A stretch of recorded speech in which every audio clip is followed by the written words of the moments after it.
Il est 19h30 à Paris. Tout de suite, le rappel des titres ce soir. Au terme de la lutte, la démocratie triomphera. Le président français se pose en défenseur de l'état de droit face au terrorisme. Dans un discours aux airs de candidature à la présidentielle, François Hollande s'en prend à la droite française qu'il accuse de surenchère.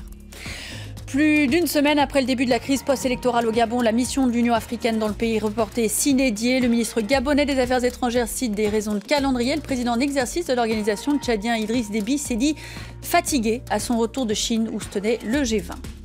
Et un tribunal annonce la suspension des premières élections palestiniennes conjointes depuis 10 ans. Les municipales prévues dans un mois devaient se tenir en Cisjordanie et dans la bande de Gaza. Report ou simple annulation, la décision du tribunal ne le précise pas.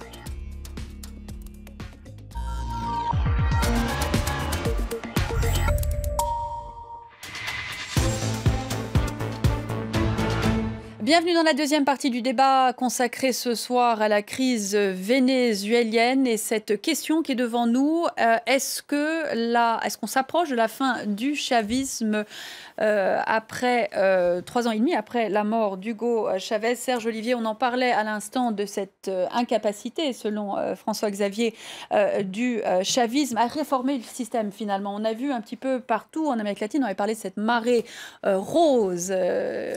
Rouge même. Rose ou rouge. Il y a quelques années, de nombreux gouvernements de gauche s'étaient installés un petit peu partout sur le continent. Et puis on a vu petit à petit un peu le même modèle. Les cours des matières premières leur permettaient d'être généreux. Et puis les économies sont effondrées. La corruption a pris le dessus. Une incapacité finalement à changer le modèle. C'est peut-être ça qui est derrière leur... Pour le Venezuela ou pour les autres pays latino-américains? Pour les autres pays, pour cette disparition un petit peu de cette marée rose. L'histoire de l'Amérique latine, des économies latino-américaines au 19e siècle et surtout au 20e siècle est fondée sur le cours des matières premières pour quasiment tous les pays. Qu'ils soient passés à gauche ou pas dans les années 2000, le Chili par exemple, le Pérou aussi, ont leur économie assise sur des mines. Le Brésil surtout des matières premières agricoles. L'Argentine, le Brésil, le Venezuela souffrent évidemment de la chute des cours des matières premières, pas seulement du pétrole, mais aussi des matières premières agricoles. Et les problèmes politiques connaissent le Parti des travailleurs brésilien ou le PSUV ou le kirchnerisme en Argentine est lié à cette crise économique-là. Lié à cette crise économique et Paula aussi au problème de corruption qui n'a jamais été résolu. La corruption, et il y a la question du pétrole. Le Venezuela, c'est un pays pétrolier, c'est un vieux producteur de pétrole, fondateur de l'OPEP, avec une politique nationaliste très ancienne. Et là, on assiste à une situation très paradoxale, c'est-à-dire on a accru notre dépendance du pétrole à des limites inimaginables dans les anciens gouvernements avant Chavez, d'une part, et à la fois, on a démantelé l'industrie nationale pétrolière. PDVSA, avant Chavez, produisait 3,5 millions de barils de pétrole par jour. Elle est à 2,3 millions aujourd'hui. Ça, c'est une chose. Et la situation de PDVSA, elle est en faillite. Donc, il fallait le faire, mettre un PDVSA en faillite. Donc, la situation du pétrole, c'est très, très importante. Et on dirait qu'en plus, en fait, c'est comme si Maduro, c'était après nous le déluge. C'était, on gagne du temps. C'est le seul capital qui lui reste à Maduro, parce qu'il n'aura pas les moyens de trouver 15 milliards de dollars pour faire manger la population d'ici décembre. On ne lui donne pas de crédit. Il est en train, en plus, de payer les services de la dette, donc en sacrifiant les peuples vénézuéliens. Donc, c'est une situation, un effondrement économique qui le pétrole compte beaucoup.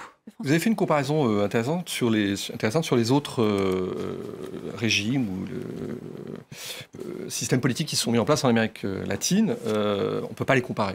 Le système brésilien n'a rien à voir avec ce qui s'est passé au Venezuela, même s'il part peut-être de la même origine, une envie de changement, casser un peu les systèmes néolibéraux, etc. Le résultat n'est pas du tout le même. D'abord, le bilan de Mme Dilma Rousseff est plutôt positif, avec évidemment toutes ces affaires de scandales de corruption, mais effectivement, on peut parler d'une population qui est sortie de la pauvreté majoritairement, contrairement au Venezuela, où il faudrait encore le prouver, pas avec les chiffres en tous les cas du ministère de la Communication vénézuélien. Et Mme Dilma Rousseff a eu une politique social-libérale. Ne nous mentons pas. Et c'est peut-être pour ça qu'elle a d'ailleurs réussi.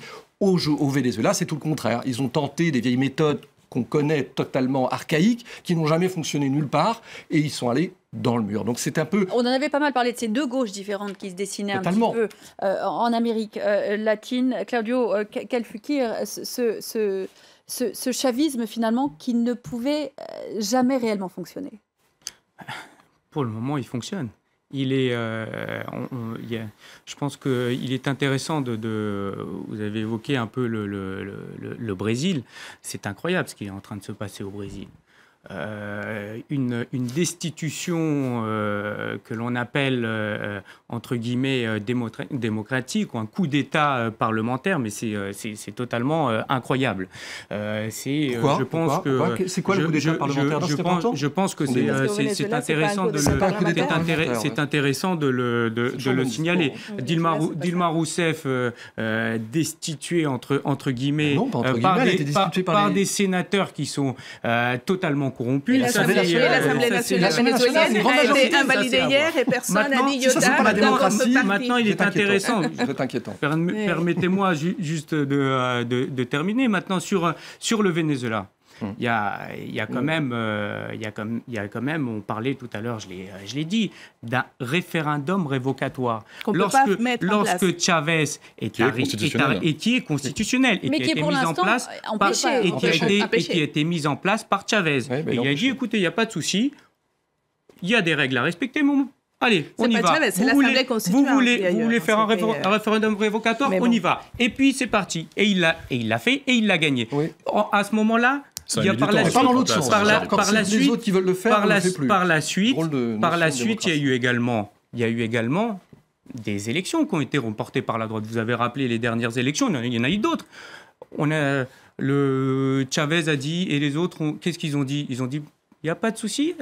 On vous laisse dans les manettes. Donc, je comprends pas à chaque fois cette idée lorsque le chavisme gagne, ça y est, c'est une crise, alors que lorsque l'opposition, lorsqu'elle gagne les élections, alors que lorsque c'est l'opposition qui gagne les élections, les premiers à accepter cette. Alors, j'irai plutôt le contraire. Alors, moi, je pense qu'il y a aussi autre chose à voir quand même dans le parallélisme justement des différents pays en Amérique latine.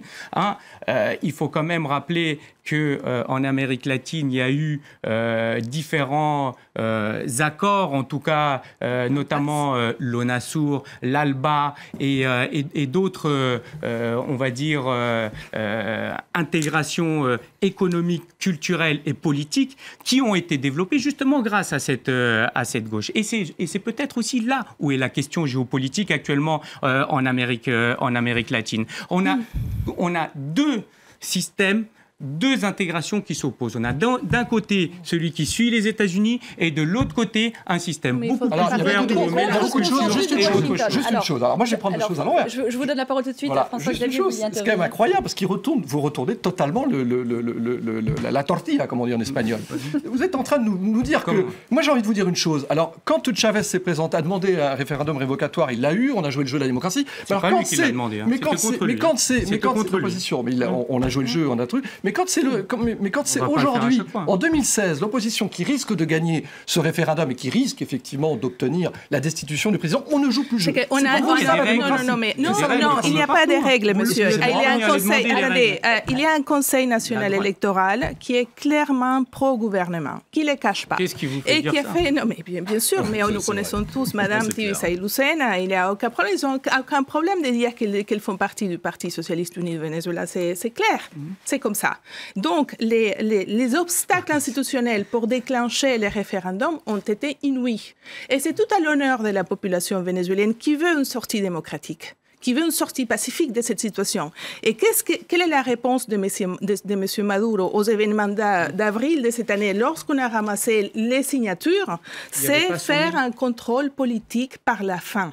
C'est inimaginable. C'est digne d'une étude pour vous, Parce que on contrôle, on ferme les denrées. Dans les villages où on demande les signatures et on manifeste contre le gouvernement, on coupe l'arrivée des denrées alimentaires. Ces fameuses signatures, il n'y avait pas des dizaines et des dizaines de milliers de signatures où il y avait des personnes qui étaient mortes depuis un certain nombre de temps. Il n'y avait pas des en avril. Donc il y a des règles à respecter. Serge Olivier, les règles à respecter, des échéances qui sont clairement posées par la Constitution et qui seront respectées. Alors j'étais parti pour réagir sur les questions internationales, mais sur les questions de processus politique, en fait c'est une guérilla par rapport à la question de démocratie qui se joue constamment au Venezuela, et chacun utilise l'argument démocratique. Et très clairement, à l'heure actuelle, il y a des bâtons dans les roues qui sont mis constamment par le pouvoir chaviste pour que ce référendum révocatoire ait lieu, parce que Maduro sait qu'il va le perdre.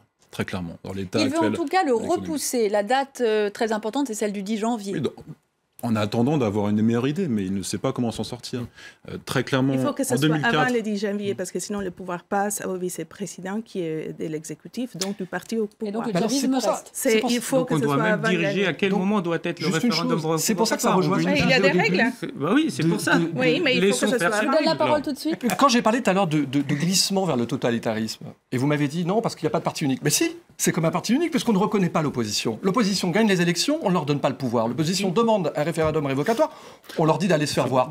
C'est un parti unique. Il n'y a que le PSUV qui dirige aujourd'hui le Venezuela. Et qui n'est pas fonctionnel très clairement. Et c'est vrai que la séparation des pouvoirs n'est pas respectée à l'heure actuelle en l'état au Venezuela. Mais la définition, soyons clairs, du totalitarisme, il y a une dérive totalitaire. C'est autre chose. Il n'y a pas un homme chaviste qui est imposé à tout le monde. C'est vrai qu'il y a un discours qui veut défendre une patrie avec une idée extrêmement claire. Ce qui empêche que ce soit un totalitarisme, c'est la corruption. Mais ce n'est pas une définition du totalitarisme. Si on est clair sur les termes, ce n'est pas une définition du totalitarisme. Bien sûr, c'est ça qui empêche. Qu'est-ce qui empêche? C'est que l'État est devenu un entrepreneur importateur et qu'on a détourné des millions et des millions et des millions de dollars, car l'État importe avec surprix, et 1 kilomètre d'une ligne de métro à Caracas coûte 5 fois plus cher qu'à Paris, 500 fois plus cher qu'à Paris. Donc, vous avez un État qui est un entrepreneur, dans le sens le plus néolibéral du terme, d'ailleurs, et qui, c'est l'État, d'ailleurs, ce sont des associés les plus cités dans les cas de Panama Papers. Donc, c'est un niveau de corruption inimaginable. Est-ce que ça n'est pas ça, le véritable échec du chavisme 18 ans après? Non, mais il faut voir, vous avez bien rappelé la date, 18 ans après. Qu'est-ce qu'il y avait 18 ans avant? Avant le chavisme, il n'y avait pas de corruption au Venezuela, bien sûr. C'était un pays, et c'était pas un pays qui produisait du pétrole. Et il y avait pas tout ça. Et PDVSA, il n'y avait pas un recyclage politique. Il y avait pas. Et bien sûr, on vivait nettement mieux, avec une pauvreté, avec le Caracaso, avec énormément d'événements que l'on peut se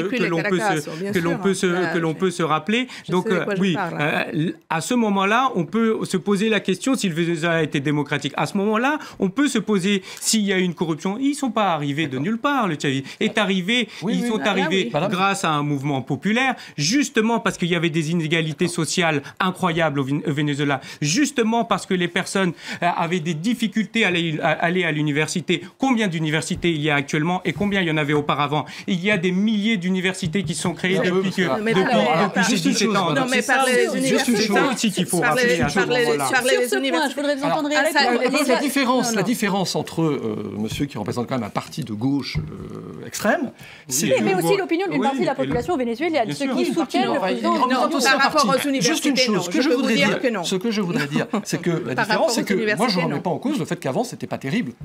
Et que le chavisme a réussi des choses. Certaines choses, bien sûr. Donc voilà, moi je ne remets pas en cause tout ça. Simplement, le bilan aujourd'hui du chavisme est catastrophique. Et il est pire que celui des présidents que vous avez cités avant, aujourd'hui, en 2016. La situation universitaire, là, c'est presque il y a autre chose qui m'inquiète. Il y a autre chose qui m'inquiète, c'est que je suis désolé. Monsieur représente un parti de gauche, monsieur représente un futur candidat à la présidentielle, qui est toujours en train de parler de démocratie idéale, exemplaire, et qui est en train de s'appuyer sur un modèle qui est tout sauf un modèle de démocratie. Ça m'inquiète pour la France.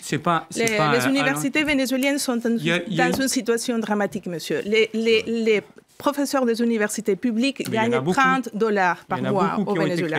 C'est une situation dramatique. Et non, la situation des universités, c'est pas mieux. Et le Venezuela, il y a eu 1 200 000 Vénézuéliens qui ont dû quitter le pays. Et des médecins, il y a des études et des spécialisations qui ferment parce qu'il n'y a pas d'étudiants. Parce que la situation des hôpitaux universitaires, c'est catastrophique. Et ça, c'est quelque chose que même les chavistes reconnaissent. C'est pour ça qu'on veut la tête de Maduro, d'ailleurs.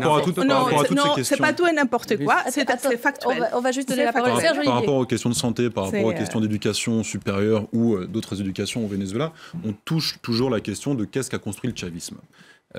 Le chavisme a investi beaucoup pour des dépenses sociales, et le gouvernement de Chavez... Dans un pays qui en avait besoin. Avant Maduro, parce qu'il avait plus de ressources avant l'arrivée de Maduro au pouvoir. Dans un pays qui en avait besoin, dans des dépenses qui étaient largement court-termistes, mais extrêmement bienvenues, notamment pour les médecins cubains, donc, qui étaient au Venezuela contre du pétrole échangé à Cuba, avec les mercals, les fameux marchés à prix subventionnés dans les quartiers populaires, dans les campagnes, et qui ont fait beaucoup de bien et qui ont servi la popularité d'Hugo Chavez et de son PSUV, son parti. Cela dit, les constructions pour l'avenir sont réduites à néant à l'heure actuelle. L'université bolivarienne, par exemple, est une université qui n'a pas pu recruter d'enseignants et où on a validé des licences, des diplômes à des jeunes étudiants, même quand ils n'avaient pas eu cours, parce que ce n'était pas de leur faute, parce qu'il n'y avait pas eu de professeurs. Parce qu'on n'a pas investi dans la formation de professeurs. De même, les médecins, on a fait venir des médecins qui ont fait du bien aux populations, mais c'est des médecins cubains, et on n'a pas investi dans la formation de nouveaux médecins de façon satisfaisante. Non, pour cette question de tout et n'importe quoi, il faut remonter à 2006. Il ne faut pas remonter à 92 pour comprendre ce qui se passe aujourd'hui. C'est à ce moment-là qu'on endurcit la politique économique et que Chavez avait l'opportunité de rectifier beaucoup de choses.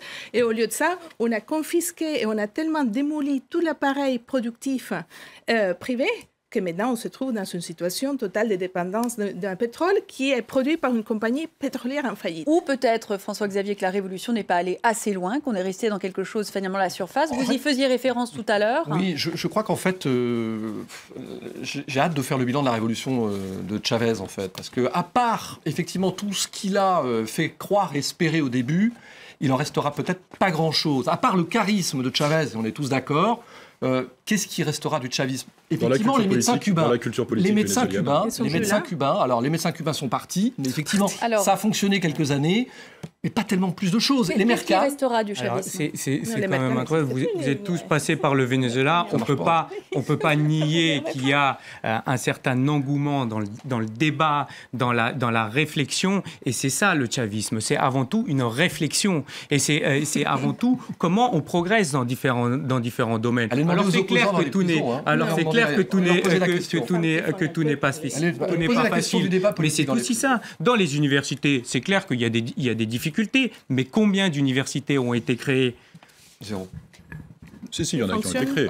Les universités bolivariennes sont Serge Olivier, le bilan. Qu'est-ce qui restera du chavisme? Alors, sincèrement, en termes de changement structurel, institutionnel au Venezuela et économique, il en reste pas grand-chose, parce que c'est vrai, même l'appareil productif pétrolier, qui était le seul appareil productif qui était réellement, on va dire, satisfaisant, entre guillemets, au Venezuela, est anémie, à l'heure actuelle, est anémie. Et la production, qui était un objectif du chavisme, la production agraire notamment, a baissé. C'est vrai, la situation sociale est mauvaise, mais ce qui va rester de cela, c'est aussi un changement dans la culture politique fortement. Je pense que c'est clair, contrairement aux années 90, où il y avait eu des politiques qui ont été appelées néolibérales, que tout le monde sait au Venezuela maintenant qu'on ne peut pas gouverner dans un pays qui est pétrolier, qui crée de la richesse, mais pas d'emploi, sans des politiques sociales fortes. Le chavisme l'a fait, le chavisme ne le fait plus. Il l'a fait sans pouvoir construire l'avenir, pour des raisons... Donc il s'est perdu. C'est un mouvement qui s'est complètement perdu d'un point de vue de gouvernance, il s'est perdu. La seule chose qui reste, c'est une stratégie de contrôle politique par la fin, comme je dis. C'est ça, des mercals de la distribution de nourriture ne reste pas grand-chose. Au contraire, c'est des queues immenses, des files d'attente, des heures pour trouver de quoi se nourrir. C'est une situation terrible. Ce qui reste, c'est... Avant tout, le chavisme, ce qui reste, c'est l'ALBA, ce qui reste, c'est l'UNASUR, ce qui reste, c'est cette vision qu'on peut avoir une intégration au-delà d'un certain pays, non pas uniquement par une alliance néolibérale, qu'on peut arriver à faire autre chose, une répartition des richesses dans un pays à travers les élections, à travers un pouvoir, à travers plein d'autres choses. Voilà ce qui reste du chavisme. Ce qui reste aussi, c'est le militarisme. C'est un militarisme qui est complètement emparé du pouvoir politique civil. C'est ça, voilà, un héritage important en termes de culture politique, c'est une militarisation. C'est une On a beaucoup caricaturé, en fait. On a souvent parlé de gauche et de droite au Venezuela. Or, vous avez dans l'opposition énormément de gens qui sont de gauche, énormément de gens qui se sentent plus de la gauche même que vous. Alors, depuis quelques années, il y a des parce qu'ils se sentent avec des idées humanistes, parce qu'ils se sentent avec des envies de changement social, d'amélioration sociale. Or, c'est plus le cas avec le chavisme. Alors, je voudrais votre avis, parce qu'on va bientôt arriver à la fin de ce débat, sur une dernière question. Serge, Olivier, est-ce qu'on pourra éviter la confrontation? Est-ce que le Venezuela peut trouver une sortie de crise sans passer par la rue? Alors c'est la grande question, hein. Si on compare aux pays voisins par rapport auxquels les Vénézuéliens se comparent très souvent, la Colombie, le Venezuela s'en est très bien sorti pour l'instant. Le Venezuela est en crise depuis des années, même avant le chavisme, puisque le chavisme est arrivé dans un contexte de crise, sans guerre civile, sans confrontation très claire. C'est vrai que la polarisation est toujours très forte. Les dernières manifestations sont positives de ce point de vue-là, parce qu'elles se sont déroulées sans heurts majeurs. Les manifestations, je parle de l'opposition. Oui, alors que les deux camps étaient dans les rues. Claudio Calfuquir, votre avis sur cette question? Est-ce que le Venezuela trouvera une sortie à cette crise politique qui ne soit pas par la rue et dans le sang? C'est ce qu'elle demande en tout cas. Le Venezuela demande la paix. Et justement, le Venezuela demande également qu'il n'y ait pas, on va dire, d'intrusion étrangère. Ce qu'on avait assisté avec l'organisme l'OEA à un moment qui demandait justement à éventuellement intervenir au Venezuela. Voilà, ce qu'on veut au Venezuela, c'est avant tout la paix. Et bien sûr, c'est ce que demandent les Vénézuéliens. Et j'espère, moi, qu'il y aura la paix au Venezuela. François-Xavier. Moi, je suis un peu inquiet parce qu'effectivement, pour l'instant, je ne vois pas de sortie politique, sauf si Maduro décide de jouer un peu le jeu. Mais effectivement, il faudra qu'aussi en face de lui, les opposants jouent le jeu d'une discussion, d'une médiation, un petit peu sur le modèle qu'il y a eu, excusez-moi la comparaison, en Espagne à la fin du franquisme, où, eh bien, à un moment, il a fallu qu'on s'entende autour d'une table et qu'on décide de recréer les bases d'une démocratie, on va dire, à l'occidentale, peut-être, mais en tout cas, une démocratie tolérante, ce qui n'est plus le cas aujourd'hui. On n'est plus dans une démocratie, d'ailleurs. Cette manifestation, je pense que, je reviens à ce que j'ai dit au début, on dirait que les gouvernements de Maduro ne supportent pas l'idée d'être en minorité. Or, c'est factuel, ils ont devant cette situation en ce moment parce qu'ils ont perdu la rue. Ça, c'est quelque chose d'assez inouï à cause d'une situation terrible. Enfin, il n'y a pas c'est pas homogène, cette opposition qu'on veut présenter comme des droites. Il n'y a pas une homogénéité là-dessus. Et surtout, il y a une répression politique très forte. Donc, forcément, ça va passer justement par la force. Parce qu'elle a... Écoutez, cette manifestation a généré un état de siège dans les pays. C'est une manifestation pacifique, sans heurts, et le pays était en état de siège, littéralement. On aurait dit une manifestation chaviste des années 2000, du début des années 2000, en fait. C'est ça qui est très étonnant. Le rapport de force s'est complètement transformé. La Constitution, maintenant, est une arme entre les mains de l'opposition, alors que c'était le projet de chaviste du début des années 2000. Alors sur ce, malheureusement, on va devoir en rester là, mais j'espère que vous reviendrez pour qu'on continue d'en discuter, puisque, à mon avis, on va continuer à en parler très longtemps. Une petite pause et on retrouve tout de suite Myriam Amelal pour Un œil sur les médias.